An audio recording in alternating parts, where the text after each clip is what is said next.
Yo, Philly landlords, what's up? We're back for another podcast today. This is our 6th episode of the Philadelphia Landlords Connect podcast. And for those that are tuning in for the first time, this is a podcast focused on all things related to owning residential real estate and being a landlord in the Philadelphia metro area. So that includes areas like Bucks, Montco, Delco, and more. Previous episodes have touched on legal issues like evictions and leases, insurance, rehabs, and dealing with all kinds of bureaucracy.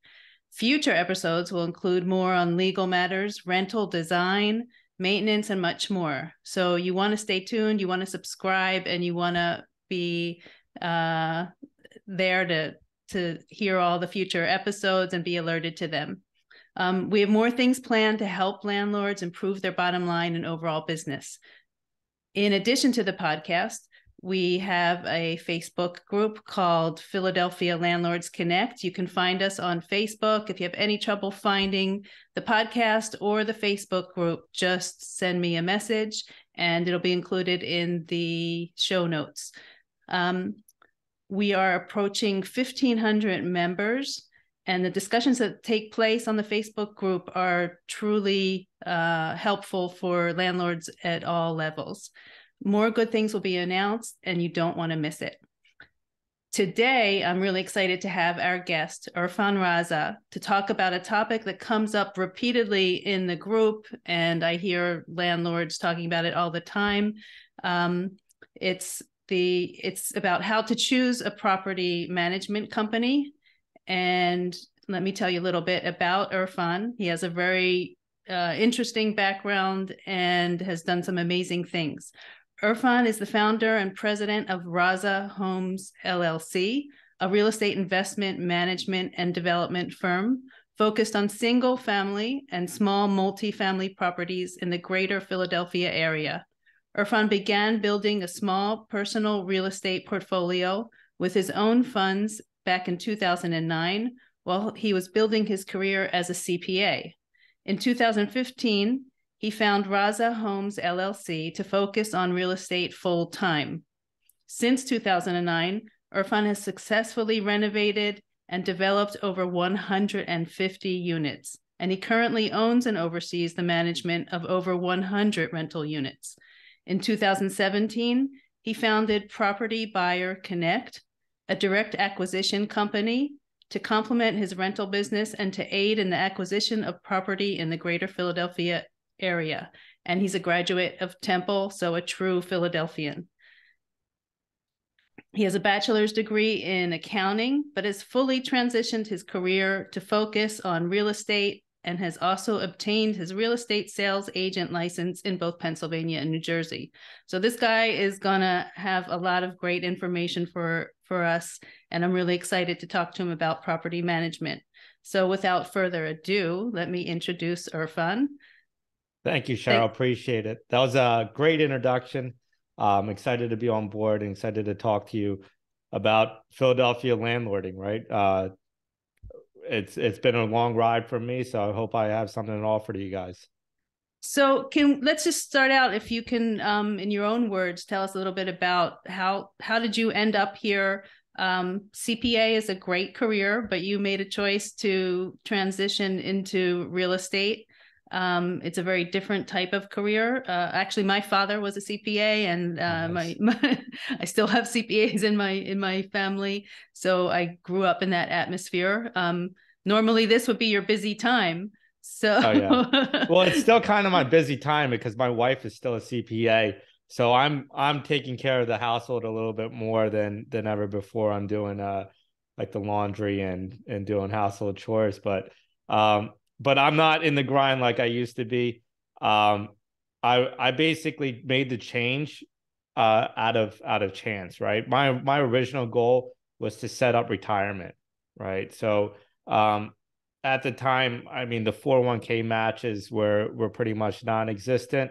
Um, I identified real estate as a great investment, and I kind of just wanted to buy 10 units, right? 10 units, finance them, pay them off after 25, 30 years, and then have 10 units fully paid off and a retirement fund for me. But of course, it grew from there.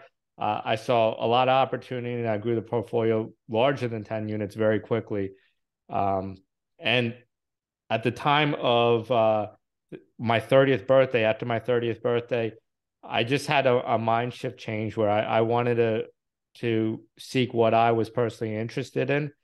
I think you get those big birthday changes, right? So Right. 30 was it for Every me. decade. Yes. Yeah. 30 was it for me. And I really needed to make the change. I had 30 units at that time.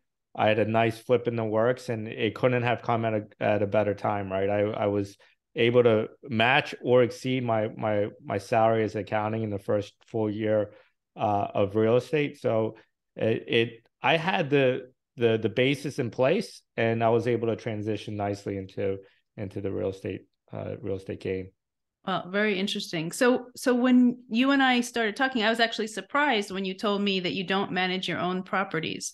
So how did that happen? Was that from the very beginning? And how did you come to the decision that you would, even though you're local to Philadelphia and near your properties, that you would actually use property management? Yeah, so I think that was a big debate early on. Like I had one property, two properties, and I wasn't property managing at that time either. I always subbed it out, and the reason why I subbed it out, I was a little bit far, right? So when I got into my first investment property while I was still living with my parents in 2009, and they were living in Central Bucks County, right? And that's an hour away at the shortest, and with traffic at that time, it was over an hour and a half from the properties I had in South Philly. So even with one property, two properties, I found a property manager that at that time worked well with me, and I did that because I wanted to focus on my career. Right, my CPA career was at that time number one, and I think putting in any extra effort to picking up calls or being distracted during my workday was not something that I wanted to do. And as it progressed, um, it eventually became that the property manager that I was originally with didn't work with me, didn't work for me any longer for various reasons. He wanted to focus on sales and his brokerage. And I was getting a little bit larger for him. And he didn't want to increase the size of his rental portfolio. So it became that I found my next property manager, and the next property manager also helped me grow and also got me pretty much to the 30 unit mark until I was going full time. So is that still the same property manager you're with today? No, so I grew from that as well, right? So that property manager didn't have the software systems that I wanted, didn't have the accounting background that I needed. She was very good at communication. She was very good at finding the right handyman to send out there. Very good at paying invoices, etc. But I just need a little bit more than that. So after the 30 unit mark, I basically after I went full time, I basically was like 100% networking, talking to as many people as possible, just being out there trying to find deals.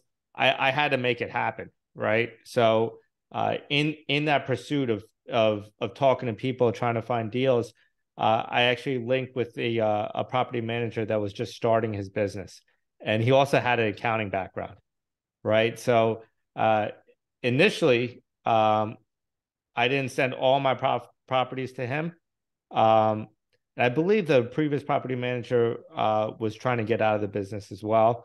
I transitioned some of the properties to him, and some of the properties were with my friend. So, And a lot of investors, landlords are hesitant to work with property managers, or those that are working with them have a lot of complaints. There's the typical things that I hear over and over, that their properties aren't being taken care of, or that they feel that they're being taken advantage, or things are falling between the chairs. So what are the characteristics that you recommend looking for in a property manager to know you're getting someone who's really going to care about your properties and take care of them at least close to how you would take care of them yourself? yeah, so I think it really has to do with what your business is like, right? And you had kind of have to match somebody to your business. So when I was smaller, I was basically utilizing a broker that was taking on a few properties, and he had properties himself. So he's handling just a few more properties, and he was taking ownership like it was his own properties, right? As I grew larger, the property manager that I identified was also newer to the game, had a small amount of properties, and his whole goal was to just build a better property management service. And that's because he also owned properties and he didn't get the service that he wanted. So hearing this story kind of matched up with what I was looking for. I knew at that time that there was going to be a lot of like a big learning curve, right? So I chose to go with him because I believed in his dream, but I also knew that the downfall was the learning curve, right? Whereas I could have went with a larger property management company, which had been fully staffed, had the nicest PDF report sent to me, and probably even a little bit cheaper. But the downside of that is you're getting sold by one person, the owner's another person, and there's probably three people working on your properties. They don't have a great handle on things, or it's very difficult for them to have a great handle on things. I more believed in the dream that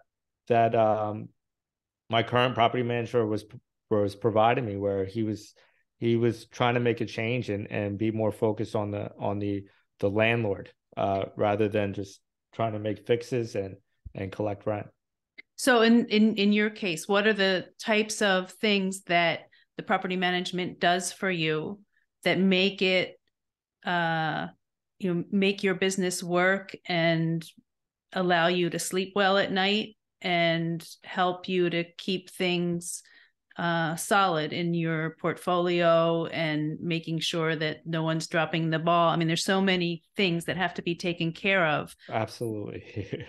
So I would say the number one thing is communications, right? So early on, and my property manager has grown his business. It's probably close to 500 units at this point. But the communications has never lacked in the growth of his business. When he had my 30 units and probably 60 units total, it was phone calls, texts, emails, communicating what they're doing, how they're doing it, and me kind of communicating my ideas, my knowledge, my feedback on what things should cost, etc. As his property management company grew, it became communication through the software he uses, Propertyware, what they're doing based on work orders.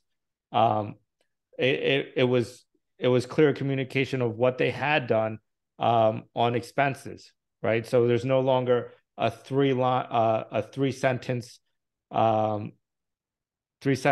work order on an expense item, like I fixed the sink, right? It was we fixed the sink. We realized that there was a leak to the trap. We fixed the P trap, and there were some difficulties with that. So we had to replace more components down the line, right? So, and that's why it costs this. So I can actually read what's going on, and I can make a determination that the cost is fair. So communications is a huge deal even till today. I think at the relationship we are at now, I prefer to know less, right? So I'm kind of encouraging that anything under $2,500, I don't even want to hear about, right? Because I've worked with this property manager so long that I kind of know that he knows how I'm thinking about things now, right? I want roofs not to leak. So if there's a small patch, or we can patch, or I forget how they call it, but like pretty much patch silver coat. Yeah. Silver coat, or make sure you're patching all the seams. I'm kind of okay paying a little bit more money just to make sure that we have a proper roof.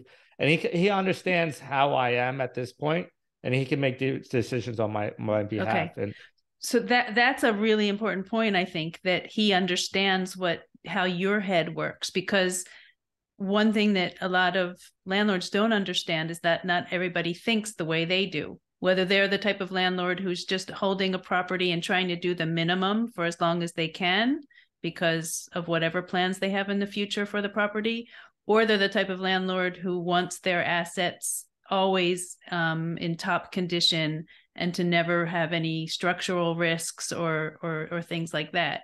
And what I find as a landlord is that it's very hard for property managers to understand my like what my perspective is, or what I'm looking for. And I get all kinds of situations. Recently there was a leak in a sink, and it sounded very, very minor. And next thing I knew, they said they're sending a plumber. I said, don't send a plumber. I mean, he can't charge me less than several $100s. yeah. And this might be $100 repair. So those kinds of things, I think, are what frustrates a lot of landlords about the idea of taking on property management. And I would say I might have gotten lucky with growing with my property manager, right? Instead of placing myself with a larger property manager, in the sense that these were consistent communications. Like, we have to have a handyman to do sink repairs, right? We have to have a handyman to fix leaky toilets. We can't send plumbers out like this. So it was more of a growing together aspect. But that being said, I do believe that there's ability to work and teach your property manager regardless of the property manager you have, right? So one of the things I personally do with the admins on my team, not with the property manager, is I create guidelines for things, and that's something you could potentially do with your property manager. So my admins pay the water bill, for example. So they're tasked with reviewing all the water bills and challenging any water bills that are above $70 for single families and above $140 for a duplex, let's say, right? So, and that will help us identify water leaks, right? So taking that same approach, the same guidelines and set thresholds into property management may be very beneficial. So how that would look in property management, I mentioned this before. Any repairs over, if you're not comfortable yet, any repairs over $500, I want to approve the work order, right? Any roofing repairs under $1,000 that are emergency, you guys have the ability to do it yourselves right away, right? So like things like that, and creating thresholds, I think that would be an awesome way to make sure that everything's aligned between your landlord and your property manager. Yeah. So and in the arrangement that you have, so they have some of the people are in-house, the like maintenance handymen, and then for other things they're going, I assume, bringing in a vendor. Yeah, so it really depends. It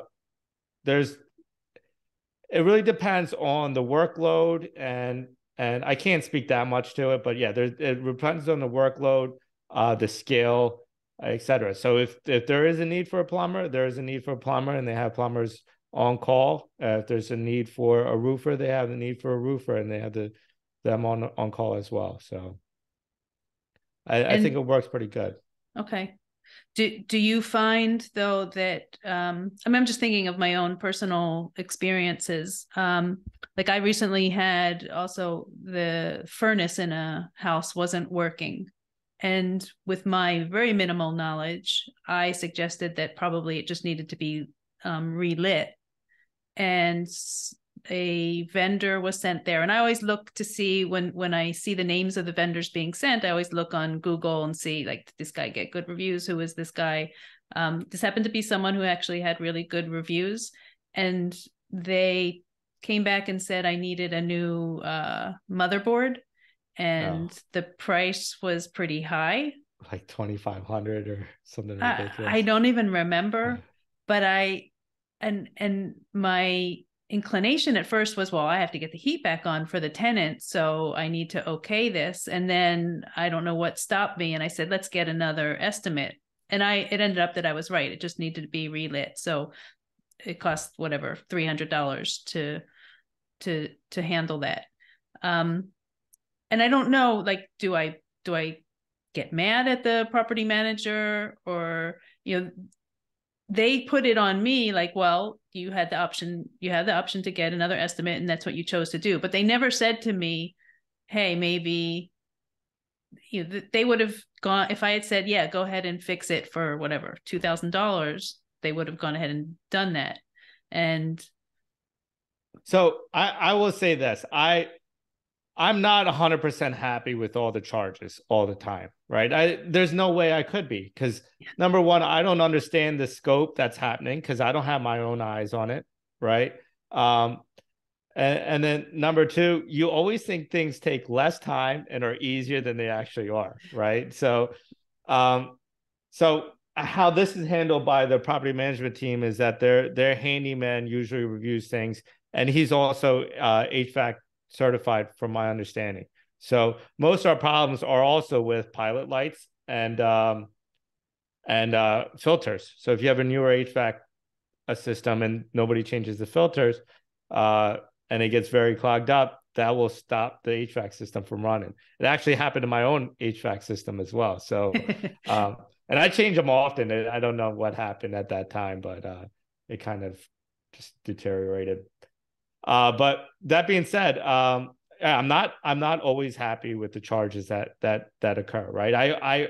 I feel like I can get things cheaper. I feel like I can make things happen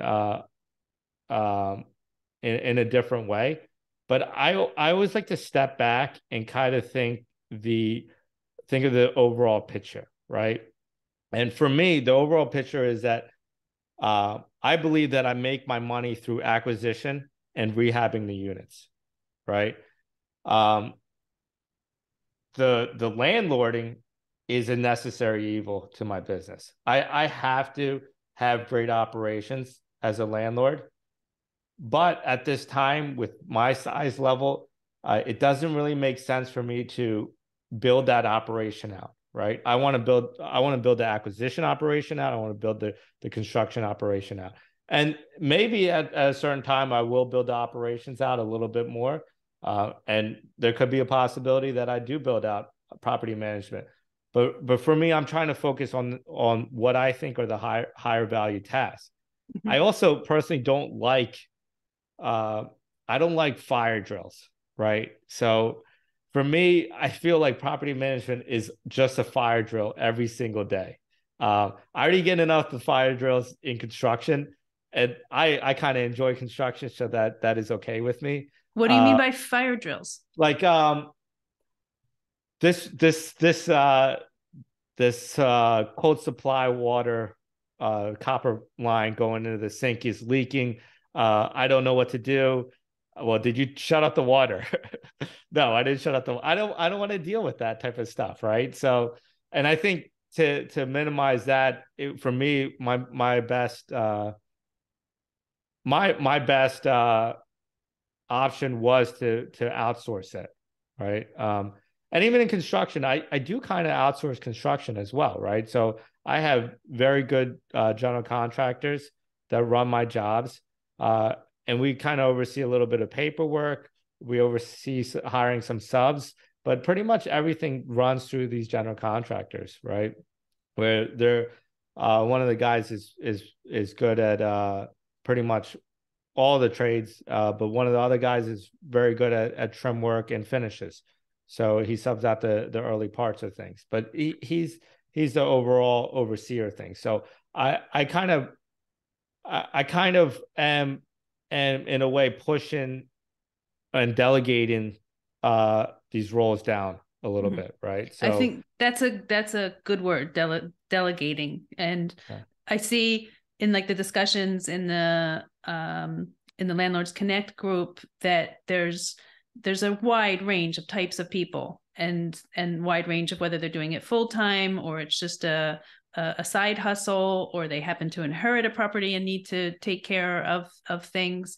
And that a lot of people tend to focus on wanting to get things done as inexpensively as possible, and throwing things out there like, oh, well, why should I pay, I don't know, an exterminator $200? I can go and spray it by myself, or whatever it is. And that's fine if that's what you want to do with your time.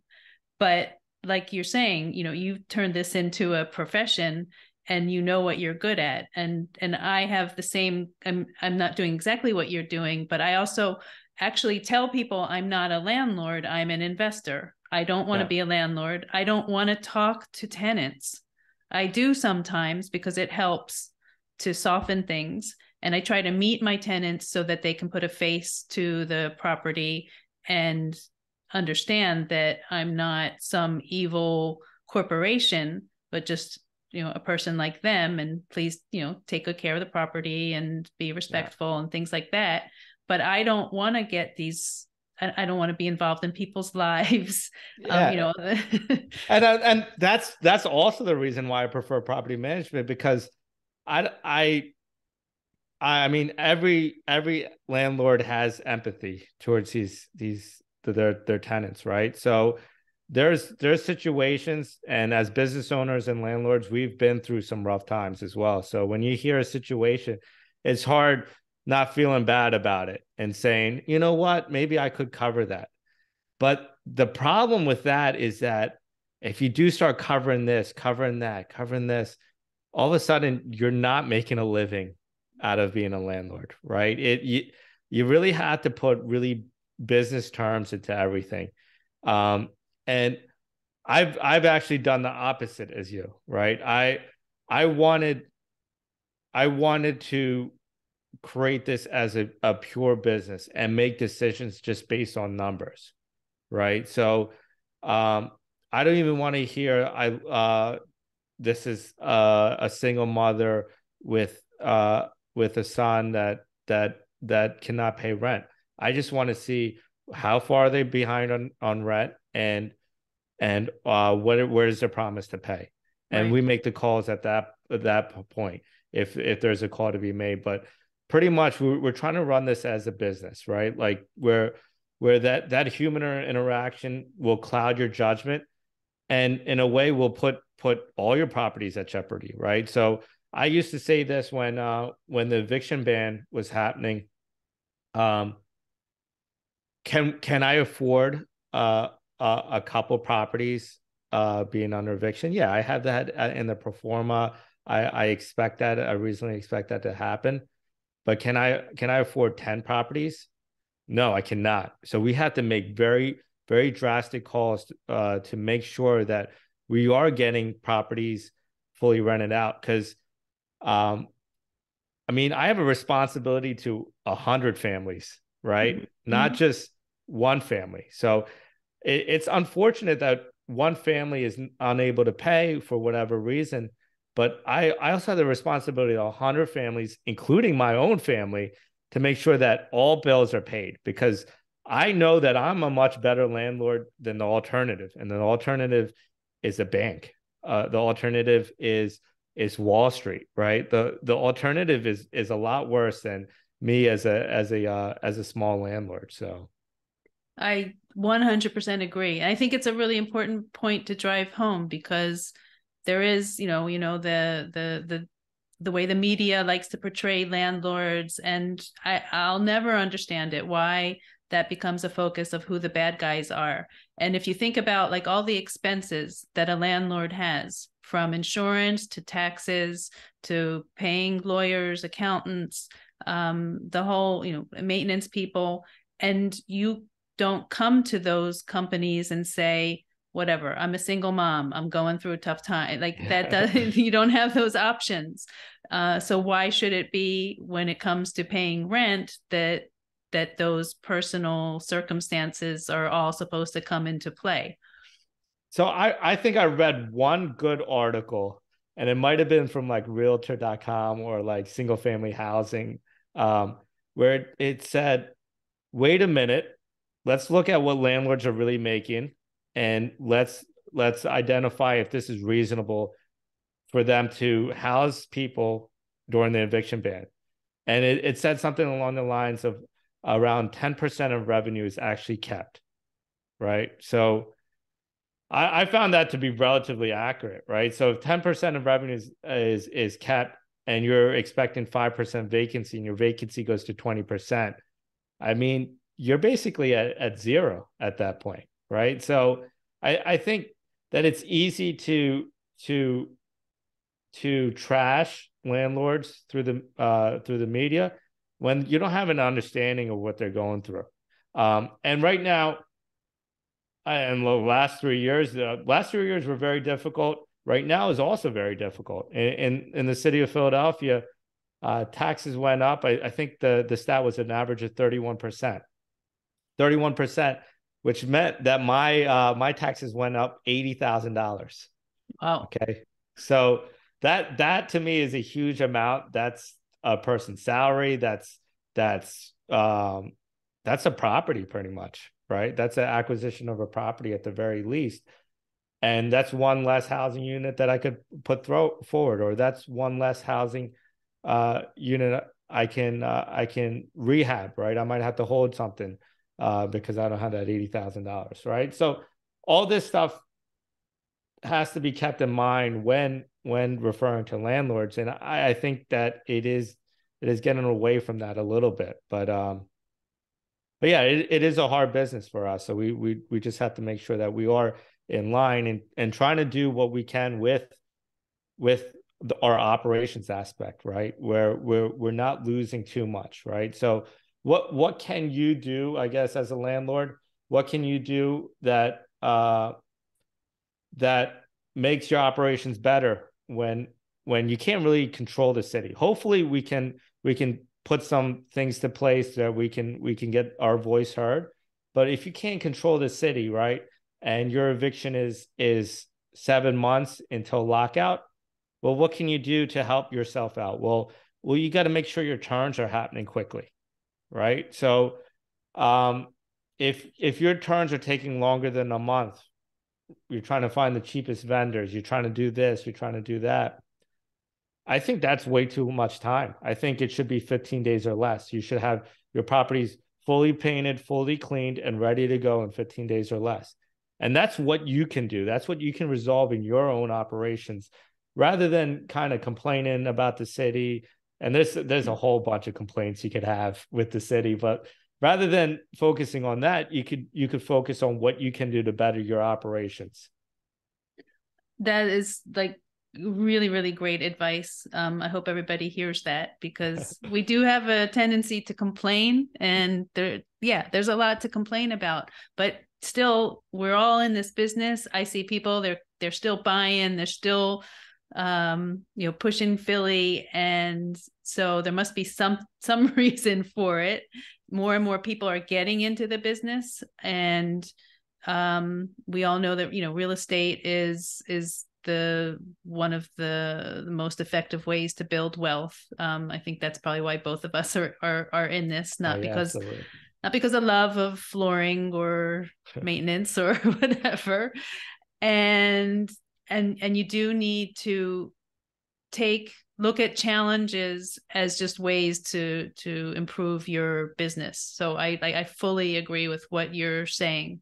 And some of us are definitely, better at it than others, but that's why one of the reasons I wanted to form the group, so we can learn from each other. And also, I think everybody would benefit on all sides of, all stakeholders, tenants, landlords, the city, if we can find ways to improve what we're doing. Because if things cost us too much money or become too difficult, then we can't provide the level of service or the level of property and safety and things like that we want to, and that people need.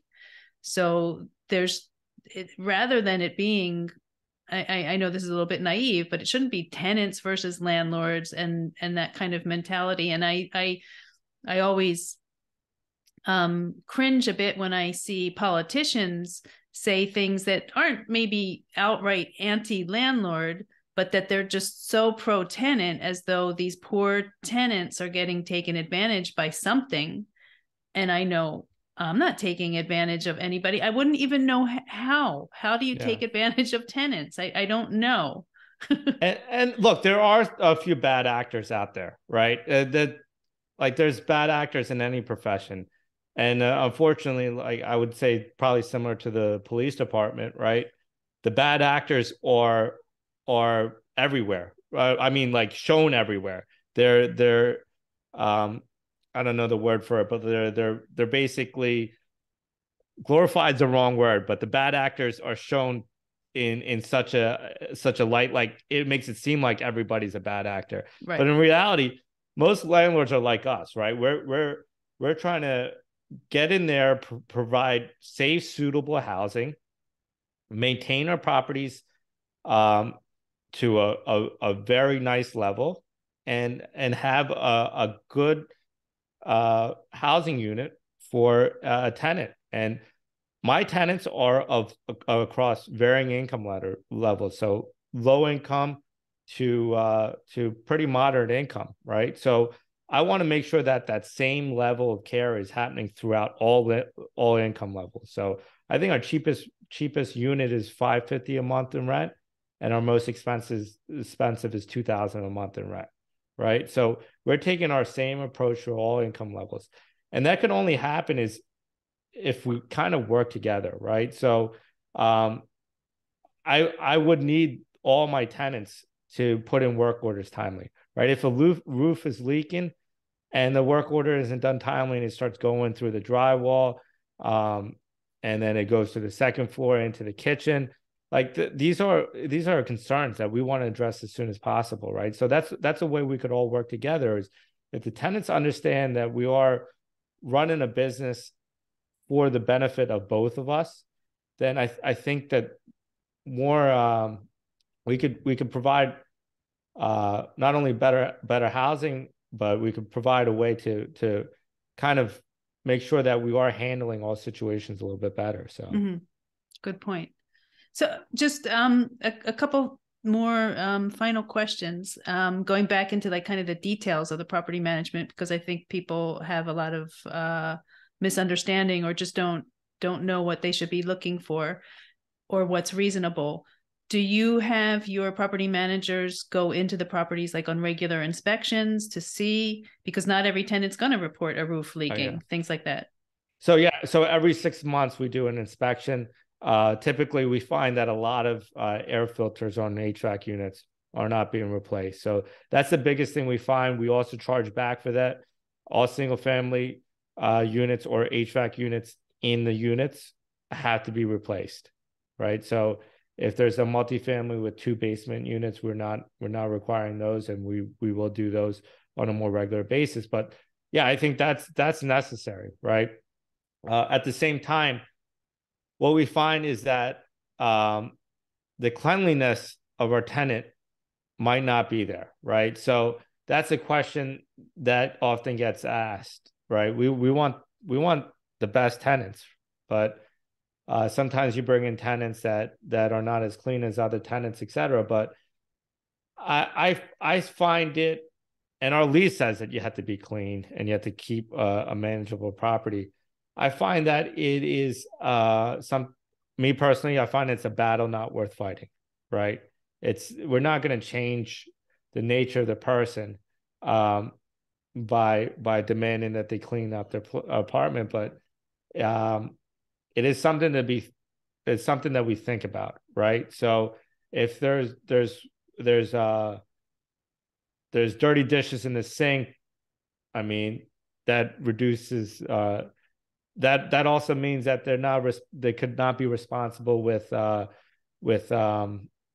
putting a work order when necessary, right? So we're not evicting those people, but if they again miss payments, right, that could be similar to not being clean, where they're not aligned with taking care of themselves, and they're missing payments because they're not taking care not only of their property but their financial situation. And if they start missing payments, that's when we start evicting. But everything is kind of noted, and we that report is presented to me, and I review it as well. So when we're at the end of the year making decisions on whether to renew or not, we can make good decisions on that type of stuff. Okay. Yeah.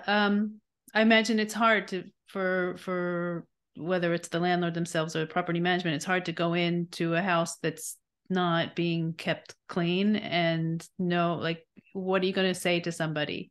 Because it's not that you're going to be that person who gets them to change their habits for whatever reason, those, that's the way that they choose to live. But it can do a lot of destruction to the house, as I've unfortunately learned a few times. Create rodents is one of the things, and then all of a sudden you have rodents in your walls because somebody's not keeping clean, right? So it is destruction in that regards, for sure. So is there anything, like, do you have any top tips that you would want to leave landlords with of when they are looking for a property manager, the top things they should be looking at? Yeah, so I think number one thing I want to say is that everybody does it differently, and different things work for different people, right? So I'm just presenting what has worked for me. And even in this discussion, you were talking to tenants. I say I don't talk to tenants. It's completely different. Everybody has a different way. I think the number one thing is to identify that everybody does work differently, and find the right fit for that person. Right. So I like great communication. I like somebody that is good with the accounting and the bookkeeping. I like my turns done within like 15 days. So like these things have been communicated to the property manager, and he was able to design his business to make that happen.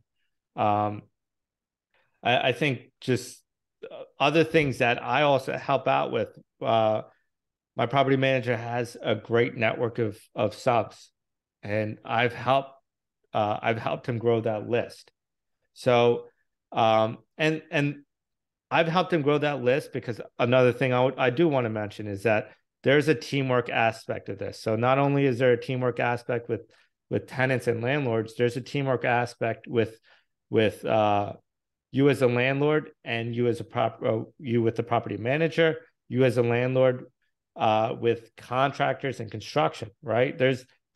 We're working together as a team. And if you identify that and look to that, instead of saying, oh, I've never put a roof for more than $2,500, it's got to be less than $2,500. It's, well, why do you think it's that? Well, you have to reslope the back because it's puddling the back. Okay, that's a little bit more work. You have to cap a lot of barge board, right? Is that what it is? I'm at a loss for words a lot today. I know this when I'm not on camera. I know these words when I'm not on camera. It's okay. Cap the board that runs along the line of the roof, the fascia, right? Like, or whatever. Yeah, fascia boards, right? So yeah, identifying the scope, and the scope is always different, right? So you're working as a team. So the communication and working with the team, and keeping that in line without saying, oh, I know you're desperate for work. I know that it's more work, but I don't like paying more than $2,500, because I don't like paying more than $2,500. You're going to do it for $2,500. Like that doesn't create the right relationship that you need to grow. And again, that's my opinion. You go on Facebook, you see see the posts and whatnot, and they say, I've never paid more than $2,500 for a roof. And you question yourself, even though this is my procedure, this is my way that I do it.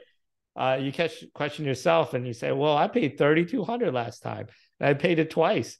That's $1,500 that I didn't have, right? I don't have now. So yeah, you have to be really careful who you're listening to. And yeah, because it's inevitable. You'll feel like you're a sucker. Yeah, that's the truth. Yeah. Yeah. And that's the nature of our business, right? We don't actually know fully what we're doing. We just try to make the best decisions to help our business grow, right? That's what we are as landlords. That's what we are as entrepreneurs. So, Irfan, this was great. I hope that everybody listens to this. Anybody that's thinking about property management or frustrated with property management, I think these are great tips, and that even if you're not happy with the current property manager, that you can have a talk with them and try to align your expectations. There's enough out there that you can always change. I think I work with many because I'm working in many markets across the United States, and it's true, every single one is different, and each one is good at some things and not so good at others. And the team effort, definitely, I'm all for that. I love that you said that, and I think it's true. I share when I find a good vendor. I share it with the property managers because I want them to start using them. Yeah, absolutely. Yeah, I love it. So how can people get in touch with you if they're interested in talking and hearing more about what you're doing? Yeah, so my handle on everything is pretty much Irfan.a.Raza. So on any social media, IRFAN _A_RAZA. You can reach out to me through that. I run a wholesale operation too, so we spend a lot of money on SEO. So if you look up my name, Philadelphia, you should see a way to get in touch with me and a way to get my email through that too. So that's awesome. Okay, and we'll include it in the show notes, and people can find you in the Facebook group. And I know you're all over the place. I've been wanting to talk to you for years already. Yeah, I'm glad we did this at the very least. But yeah, we definitely should eat lunch together one day or meet up. But yeah, it was great to come here and talk to you guys, and I really appreciate you having me, Cheryl. All right, thanks very much. So again, everybody, this is the Philadelphia Landlords Connect podcast. Join the Philadelphia Landlords Connect Facebook group, subscribe, do all those good things so that more people see us and learn about us. Thanks so much, and we'll be back.